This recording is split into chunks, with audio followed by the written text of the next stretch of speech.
আসসালামু আলাইকুম। সম্মানিত ভিউয়ার্স, এমনটা অনেক সময় হয় না যে একটার পর একটা টেনশন, ডিপ্রেশন, বিষণ্ণতা চারদিক থেকে আমাদেরকে ঘেরাও করে রাখছে। ভেতরে শান্তি নেই, মাথা আর মস্তিষ্ক কেমন জানি পুরো জীবনটার মতোই এলোমেলো হয়ে আছে। যেদিকে তাকায় সেদিকে শুধু অন্ধকার আচ্ছন্ন লাগে, যদিও চারদিকে লাইটিং ফাইটিং তৈরি করা। মোট কথা, শান্তি প্রশান্তি যেটা ভেতরে ছিল ওটা আস্তে আস্তে কেমন যেন উঠে যাচ্ছে। এমত অবস্থায় যদি আপনি আল্লাহ পাকের অনেকগুলো গুণবাচক নাম থেকে এই নামটাও বিশ্বাসের সহিত পড়েন, তবে ইনশাআল্লাহ আশাবাদী আপনার ভেতরেও একটু হলেও প্রশান্তি আসবে ইনশাআল্লাহ।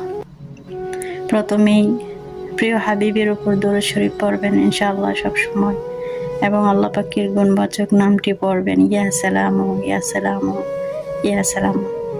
পরপর কয়েকবার পড়ার পর আবারও দরুদ শরীফ পড়বেন ইনশাআল্লাহ।